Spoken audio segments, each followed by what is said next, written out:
Once upon a time, in a quiet village tucked beside a vast and whispering forest, lived a poor couple who longed for a child. Behind their modest cottage stood a tall stone wall guarding a garden of rare beauty. But the garden belonged to a powerful witch named Mother Gothel, and what grew within it was forbidden to all. When the wife's craving for a certain herb became unbearable, her husband dared to climb the wall and steal the precious Rapunzel plant. But as he turned to leave, he was caught by the witch herself, her eyes fierce and cold. "For this theft," she hissed, "you shall pay with what you love most, your child." The day the child was born, the witch came as promised. The poor couple, hearts heavy with sorrow, watched helplessly as their baby girl was taken away. The witch named her Rapunzel and vanished into the woods where none dared follow. Deep in the heart of the forest, Mother Gothel built a tower with no doors and only one high window. There Rapunzel grew, her golden hair flowing like sunlight and her days spent alone, gazing out at the world she would never know. Though trapped, Rapunzel's spirit remained unbroken. Each day she sang, her voice drifting through the trees like morning birdsong.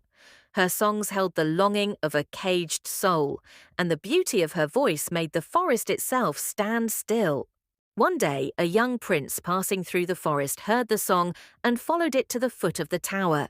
Hidden beneath the trees, he listened, enchanted.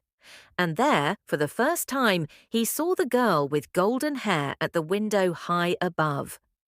That evening, the prince watched as Mother Gothel stood below the tower and called, "Rapunzel, Rapunzel, let down your hair." From the window, a shimmering braid of gold unfurled like a rope, and the witch began to climb. The prince knew then how he might reach the girl who had captured his heart. When the witch had gone, the prince stood beneath the tower and spoke the same words. To his joy, the golden hair came tumbling down.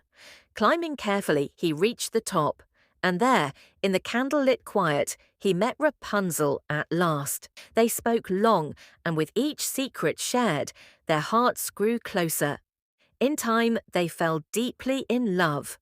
With hope in her heart, Rapunzel agreed to leave the tower and begin a new life beyond the forest's edge. But love does not go unnoticed. One day Mother Gothel found the truth in Rapunzel's innocent words. Rage twisted her face. "You have betrayed me," she cried, and in that moment she raised her shears and severed the golden locks. Mother Gothel's heart was stone as she cast Rapunzel into the wild desert, alone, afraid, and carrying more than just her sorrow. The desert winds were harsh, the sun unkind, but Rapunzel survived. For many years, the prince wandered alone, guided by only his memory and the hope that one day he would hear her song again. His love had never dimmed. At last, across the wind-swept desert, he heard a voice, soft, familiar, and full of sorrow. Rapunzel ran to him, and as she held him close, her tears of love fell into his eyes.